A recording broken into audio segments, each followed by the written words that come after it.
una fe emocional o una fe desarrollada?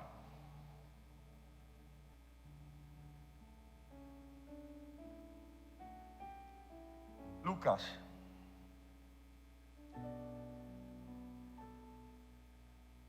capítulo 18.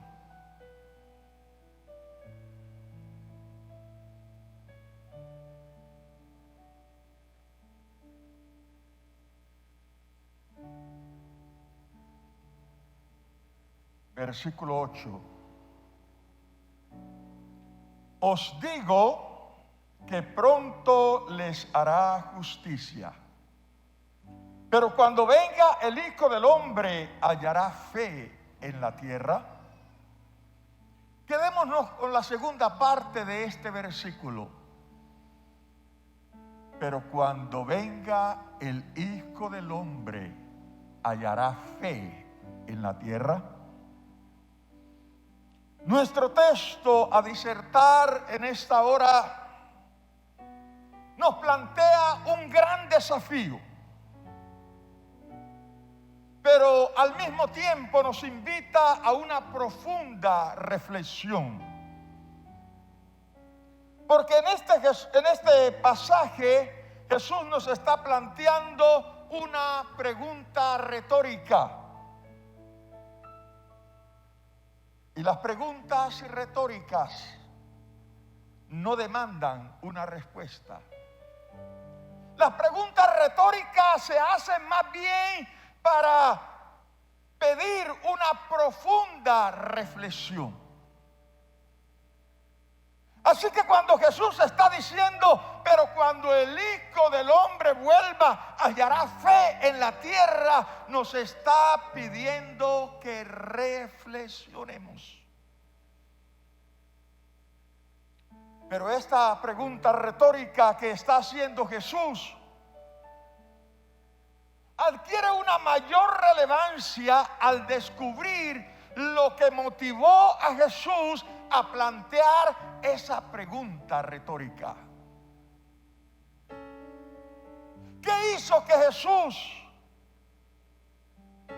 expresara esas palabras?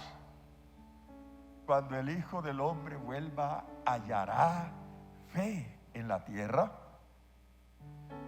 Y lo que origina la pregunta de Lucas 18:8 es una petición que hicieran los discípulos en Lucas 17:5, que dice: dijeron los apóstoles al Señor, aumentanos la fe. Pero curiosamente, ante esa petición que le están haciendo los discípulos, Jesús no respondió a esa petición tocándolos y diciendo: reciban la fe que están pidiendo.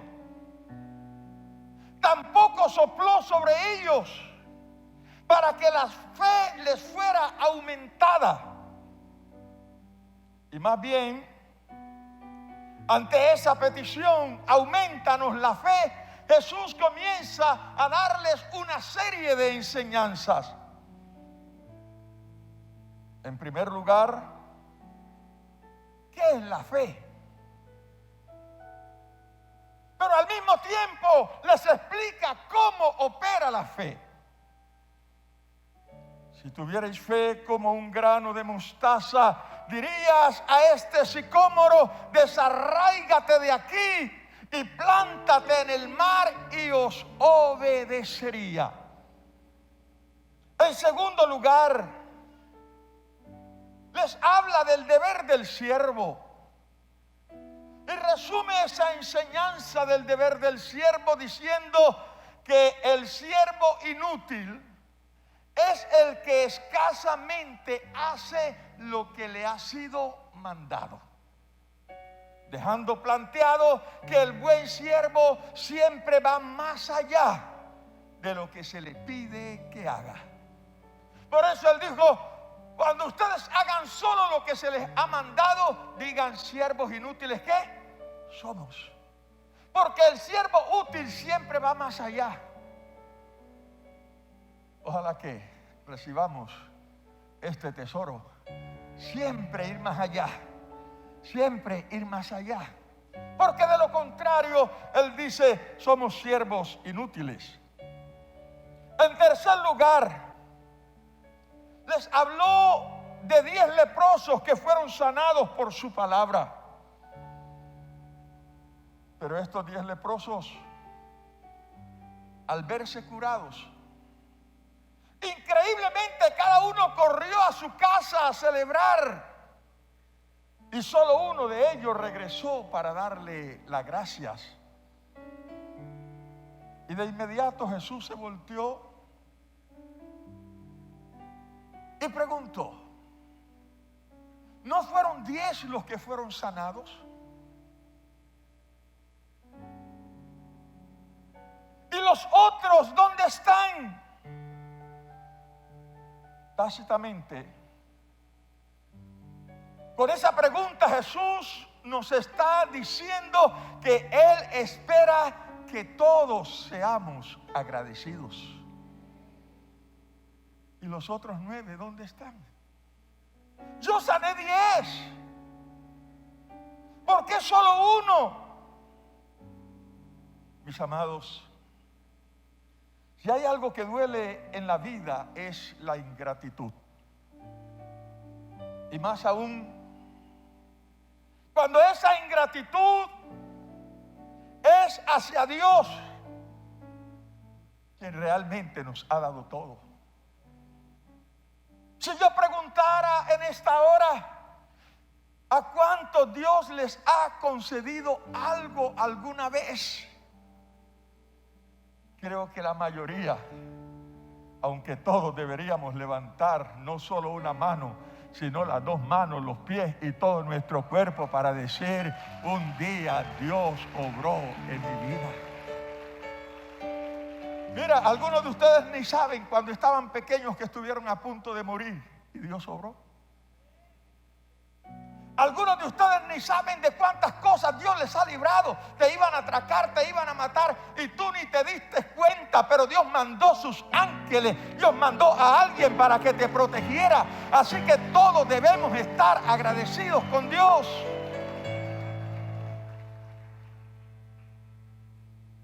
Pero hay quienes por una sola ocasión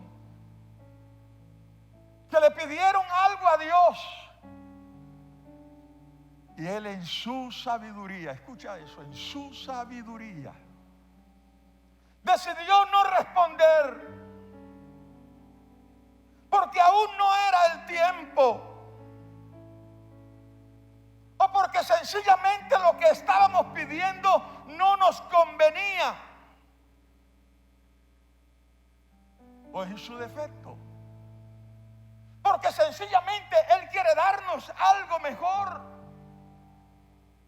Pero como no respondió en el tiempo que supuestamente nosotros creímos que Él debía responder, algunos se resintieron con Él y hasta se apartaron de Él.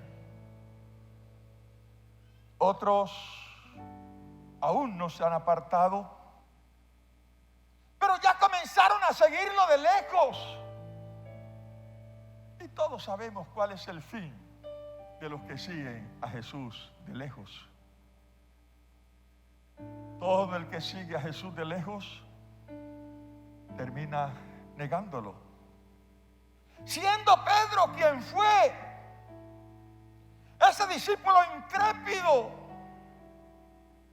que estuvo por más de 3 años al lado del maestro, un día comenzó a seguirlo de lejos. ¿Y cómo terminó? Negándolo. Todo el que comienza a seguir a Jesús de lejos, tarde o temprano, termina negándolo. Para otros, su distanciamiento es una manera de castigarlo porque no respondió a su petición en el tiempo que ellos consideraron que era el tiempo correcto. Déjeme decirle algo que siempre he creído. Dios sin ti, sin ti, sin mí, sigue siendo Dios. Dios no te necesita a ti ni se necesita a mí para seguir siendo Dios. Pero tú y yo sin Él somos menos que un perro muerto. ¿No lo escucharon? Dios sin ti, sin mí, sigue siendo Dios. Sigue estando sentado en el trono. Pero tú y yo sin Él somos menos que un perro muerto. Porque sin Él nada, pero nada podemos hacer. Aleluya.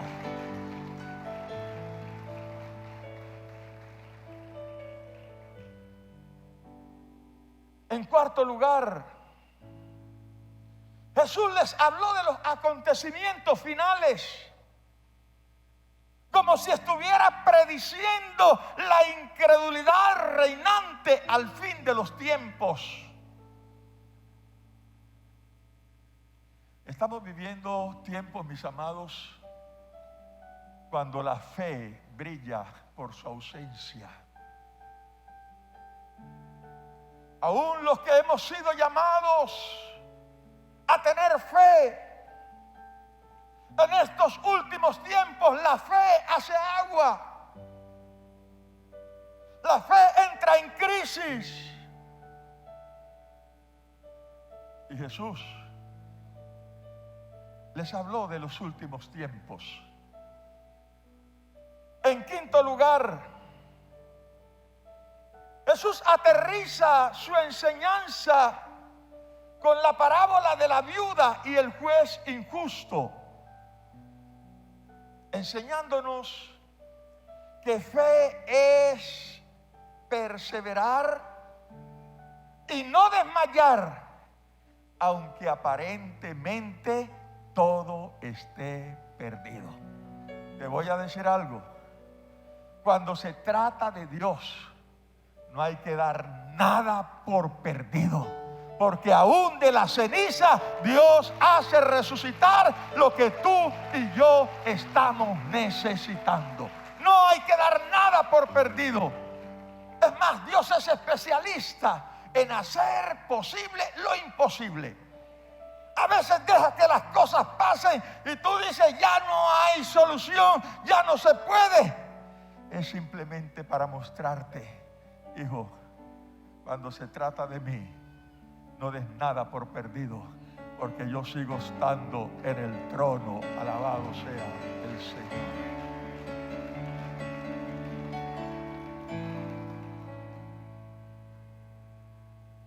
Pero ellos le pidieron, Señor, no le pidieron, Señor, enséñanos sobre la fe. ¿Qué fue lo que ellos le pidieron? Aumentanos la fe. Parece que lo que Jesús está haciendo está como fuera de tono. Y las enseñanzas que da, ¿y qué tiene eso que ver con la fe? Ay, hermano, la sabiduría de Jesús es única.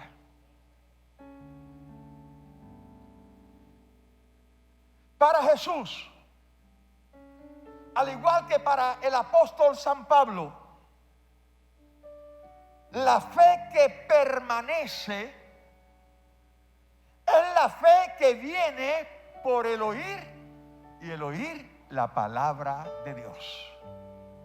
Es que hay varios tipos de fe. Y hoy yo quiero centrarme en dos tipos de fe. Hay varios tipos de fe, pero quiero centrarme en dos tipos de fe.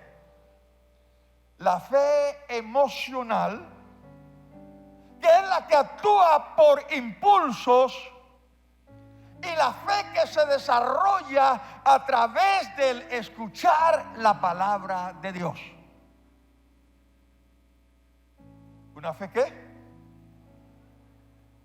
Y una fe que se desarrolla a través del oír la palabra de Dios. Y quiero comenzar hablando de la fe emocional. La fe emocional sin duda es un tipo de fe que tiene su momento y tiene su lugar. De hecho, muchos hombres de Dios tuvieron este tipo de fe y la usaron en un momento determinado y sin duda hicieron proezas. Pero ¿cuál es el inconveniente con la fe emocional? Que esta fe opera dependiendo de la emotividad o del momento emocional que esté experimentando el creyente. Si ese creyente que posee ese tipo de fe está en sus picos emocionales más altos, hasta puede hacer descender fuego del cielo. Así que tiene su lugar, tiene su momento. Si esa persona está en sus picos emocionales más altos, puede cerrar los cielos para que no llueva y no llueve. Si esa persona está en sus picos emocionales más altos, puede decir: no volverá a llover sobre la tierra hasta que yo lo diga, y no llueve. ¿Recuerdan a alguien que hizo eso? Sí, Elías. Elías, en uno de sus picos emocionales más altos, después de no haber llovido sobre la tierra por más de 3 años, un día soleado, cuando no se veía en el firmamento ni una pequeña nube, le dijo al rey Acab: móntate en tu carro y corre tan aprisa como puedas, porque voy a abrir los cielos, va a llover. Así que corre tan aprisa como puedas para que no te detenga el torrencial aguacero. Pero si van más de 3 años sin llover y el cielo está más despejado que nunca,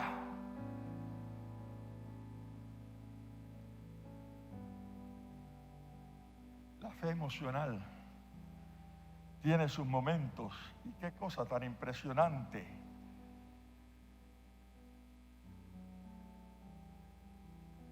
La Biblia dice que el rey Acab le obedeció al profeta.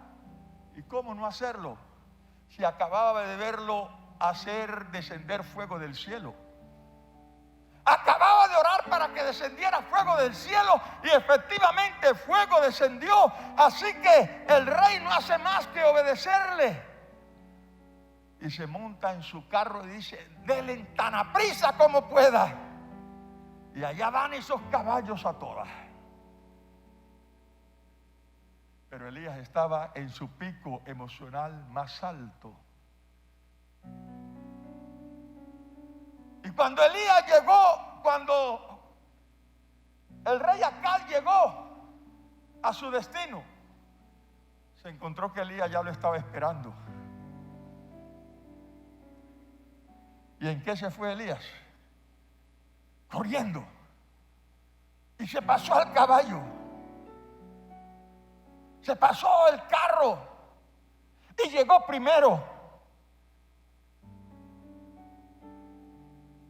Cuando se está en esos picos altos emocionalmente, estas personas pueden hacer proezas, cosas imposibles de creer.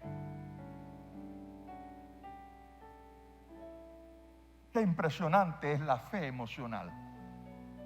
El inconveniente con la fe emocional es que cuando se está en sus picos más bajos, o cuando estamos en el valle, cuando las cosas emocionalmente no están saliendo y estamos afligidos y estamos dolidos, se nos olvida todas aquellas proezas que Dios hizo un día. Se nos olvidan todos esos milagros que que Dios hizo un día en nuestra vida. Se nos olvidan todas esas cosas por las cuales un día pasamos al altar, inclusive a testificar. Yo sé que la mayoría de ustedes en algún momento de su vida pasaron aquí a testificar. Y algunos testificaron con lágrimas. Estaban conmovidos por ese milagro. Pero esos mismos que un día testificaron, si su fe es emocional en los momentos de los picos bajos, están diciendo: yo no sé si yo quiera seguir. Yo no sé si lo que yo sentí ese día fue emoción o fue una realidad. Porque este es el problema con la fe emocional. Por eso cuando los discípulos le dicen: Señor, aumentanos la fe, Jesús dice: lo que ustedes necesitan no es una fe emocional. Porque la fe emocional depende del momento, depende de las circunstancias. Ustedes necesitan otro tipo de fe.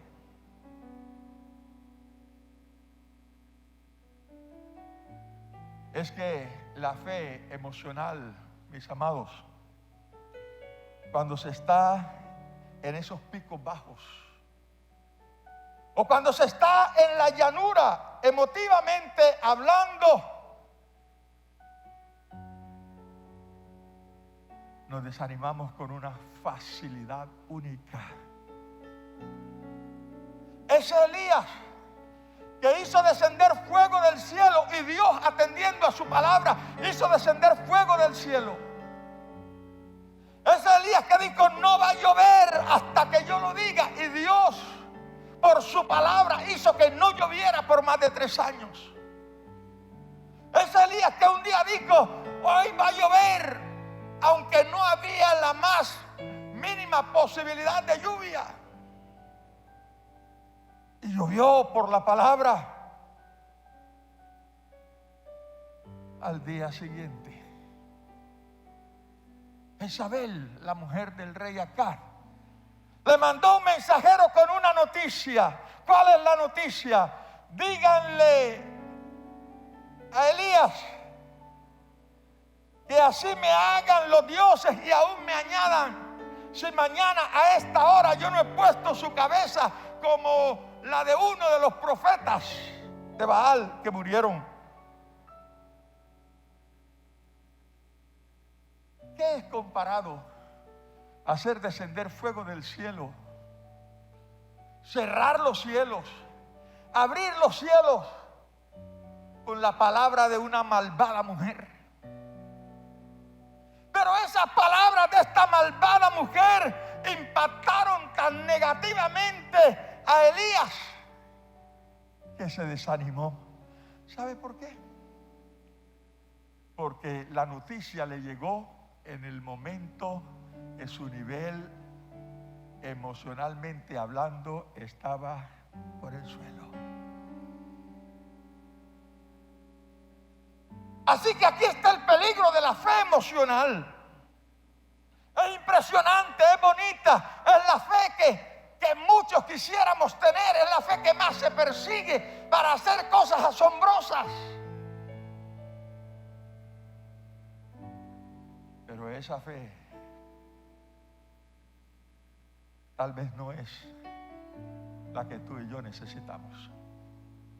La fe emocional, bienvenida sea, siempre y cuando ya hayamos desarrollado el otro tipo de fe de la cual quiero hablarte en esta hora.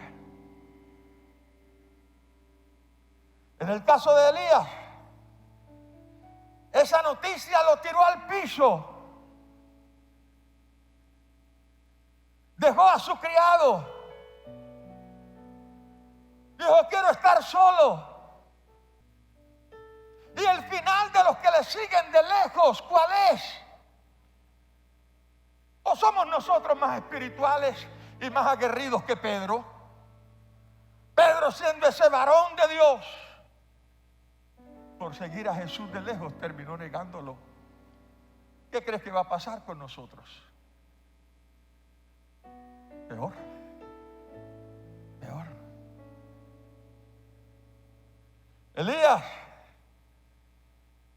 en esos momentos de pico bajo, esa noticia lo tiró a tierra. Se metió primero debajo de un enebro. Y dice la Biblia que deseaba morirse.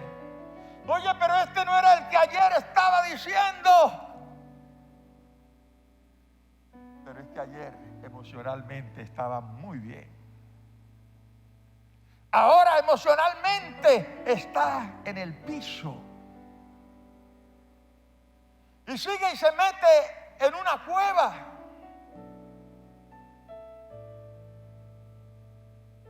Cuando llegamos al punto de meternos en esa cueva, ya no queremos escuchar ni a Dios.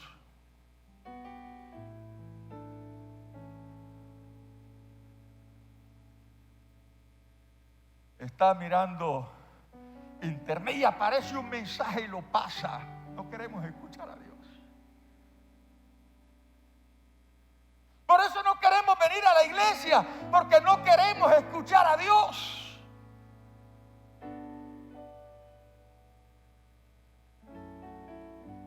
Elías está en la cueva y Dios mismo va a buscar a Elías. Elías, ¿qué haces aquí? Elías, este no es tu lugar, sal de allí.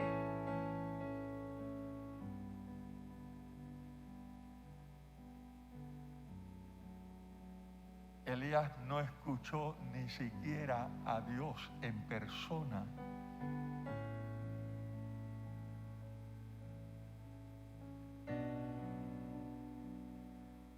Hoy Dios está diciendo, ¿qué haces allí?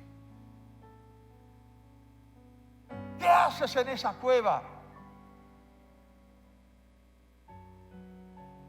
Sal de esa cueva, ese no es tu lugar.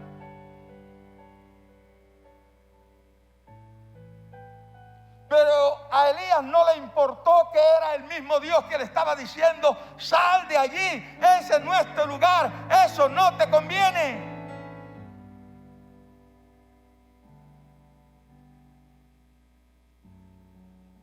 La segunda vez que Dios apareció fue para decirle a Elías,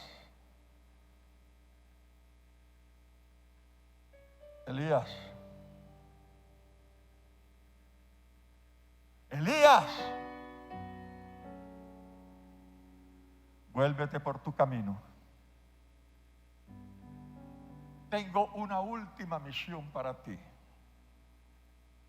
Vuelve por tu camino por el desierto de Damasco y llegarás y ungirás a Hazael por rey de Siria. A Jehú, hijo de Nismi, ungirás por rey sobre Israel. Y a Eliseo, hijo de Safat, de Abel Meola, ungirás para que sea profeta en tu lugar. Elías, te relevo del ministerio. Elías, así no me sirves. No quiero una fe emocional, Elías.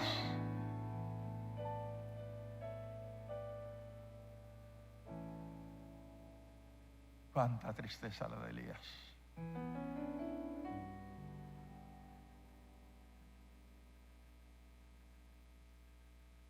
Jesús no quería para los discípulos esa fe emocional.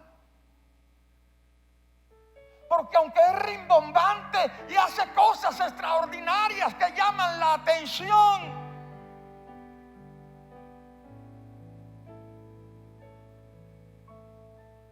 necesitamos más que eso. La fe emocional, a propósito de los olímpicos, es como la carrera de 100 metros. Es la prueba más esperada y anhelada en el atletismo. El ganador de los 100 metros es la persona más asediada de los juegos. Por la explosividad.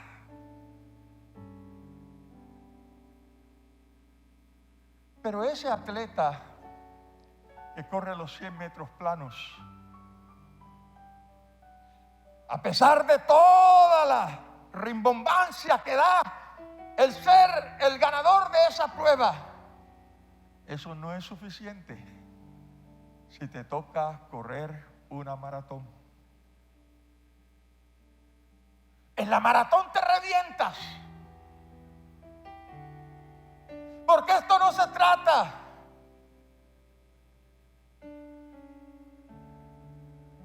de quién corre más, sino de quién llega a la meta. En esta carrera de la vida no es de corta duración, es de larga duración. Es realmente una maratón y requiere de resistencia. La fe emocional es de momento. Y esto que nosotros estamos haciendo, la carrera de la vida, necesita resistencia. Y ahí es donde entra entonces la otra fe de la cual te quiero hablar. De la fe que se desarrolla por el oír, y el oír la palabra de Dios.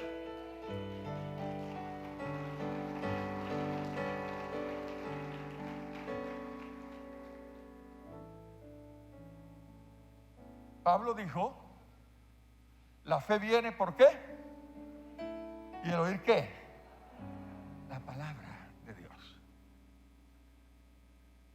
Cuando ellos dicen, Señor, aumentanos la fe, Jesús comienza a soltar palabras. Y yo miraba y decía, pero ¿y esto qué tiene que ver? Pero cuando uno comienza a profundizar, ay, el Señor es el maestro de maestros. Todo tenía una razón de ser. Ahora, ¿qué es lo que está haciendo Jesús? A través de la palabra está desarrollando en ellos la fe. La fe que se desarrolla no depende de las circunstancias. Si hay comida, gloria a Dios. Y si no hay comida, gloria a Dios, porque Dios sigue siendo Dios. La fe que se desarrolla no depende si tengo ropa o no tengo ropa. La fe que se desarrolla está por encima de todo. Dios está en su trono. Mis amados, que nuestra fe no dependa de si Dios me hizo o no el milagro que estoy esperando. Ya Él hizo el milagro más grande. El milagro más grande que Jesús hizo por ti y por mí fue morir en una cruz. Fue ir hasta las profundidades de la tierra. Al tercer día levantarse y después de 40 días ascender a los cielos y estar a la diestra del Dios Padre intercediendo por ti y por mí. Alabado sea su nombre. Ya eso es suficiente, pero Él en su gracia hace más. Pero cuando no lo hace, casi siempre, o es porque no es el tiempo, o es porque eso no nos conviene, o es porque tiene planes mucho mejores para con la vida de cada uno de nosotros. Dale ese aplauso más fuerte.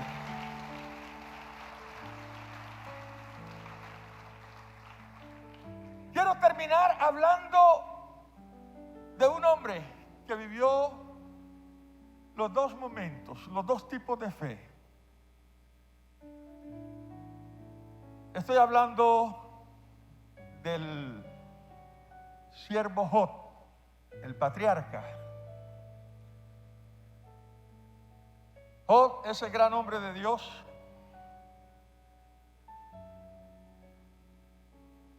experimentó esa fe emocional, y el Job de la fe emocional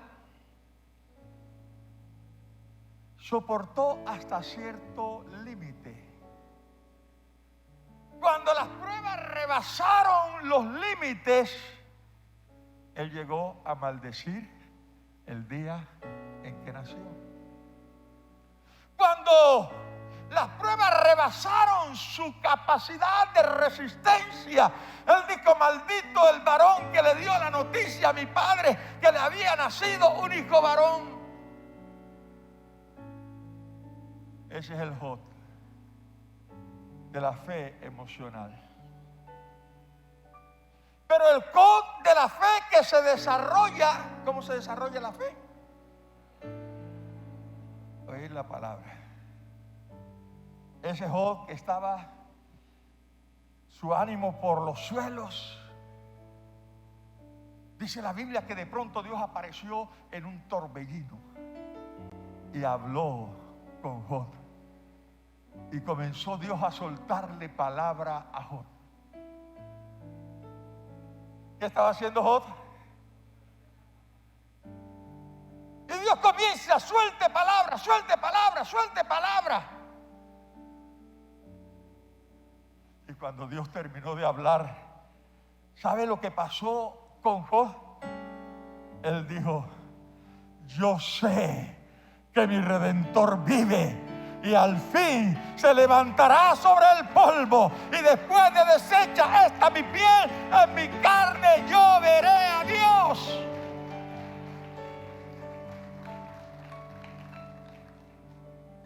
Y remató: y aunque Él me matare, aunque Él me matare, en Él esperaré. Alabado sea el nombre del Señor.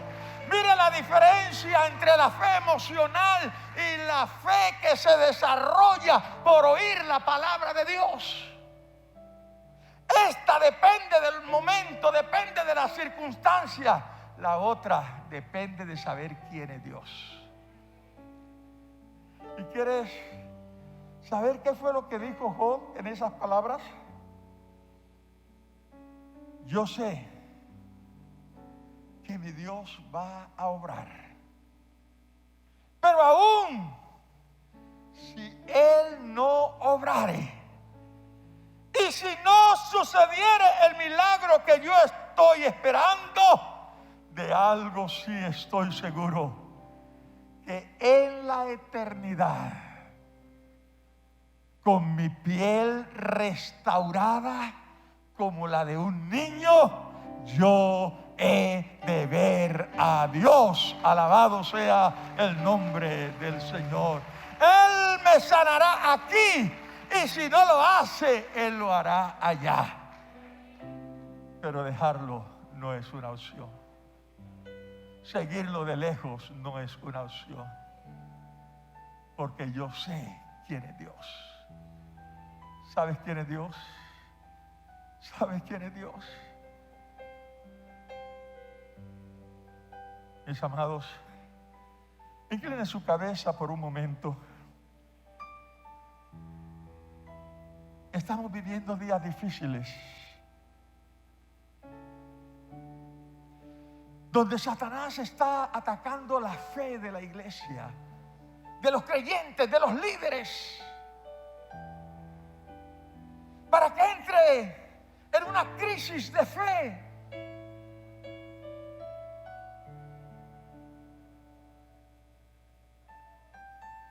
Gente que creyó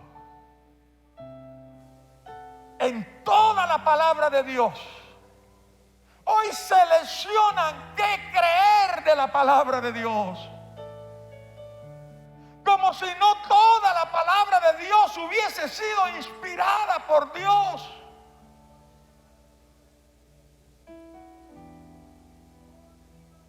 Hoy hay líderes que no creen en eso del mundo espiritual. Amados, esto hace parte de los pilares de la vida cristiana. Y mientras nosotros estamos dudando de eso, ¿sabe quiénes? ¿Sabe quiénes? Sí están creyendo. Los hijos de las tinieblas. Los satanistas hicieron el mapa de Colombia y están haciendo rituales. El rito que están haciendo allí es para que la ruina y la miseria se tome a Colombia. Muchos de ustedes ya no creen en esto del mundo espiritual, pero ellos sí. Y Satanás está interesado en que no creamos, para que nadie le haga frente. Lo único que le puede hacer oposición al diablo es la iglesia. La iglesia. Pero si la iglesia no cree, no, esos son cuentos, ellos sí creen. No quiero mencionar países, pero mira los países más pobres que conocemos.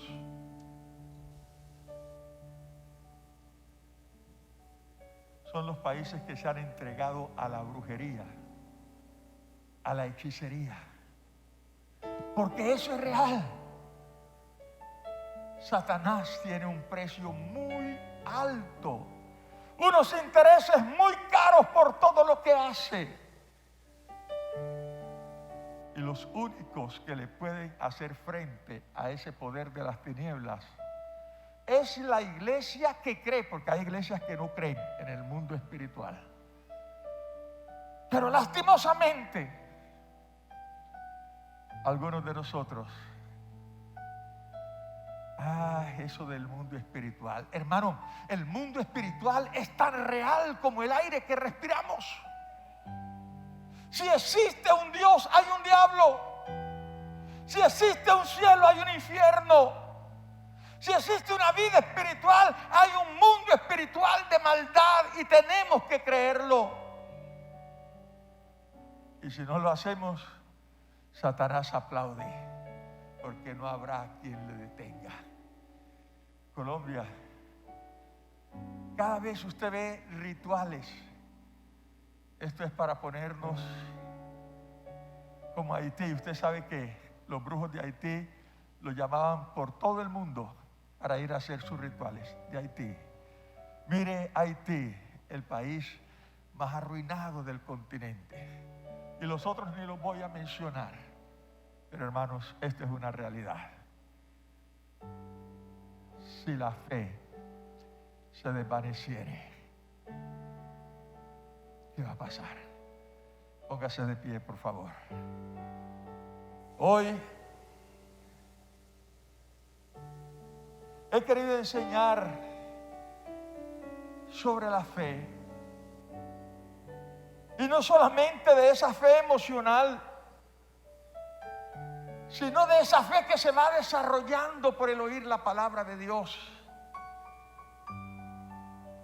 Para que cuando vengan las crisis, todavía sigamos creyendo que Dios es Dios.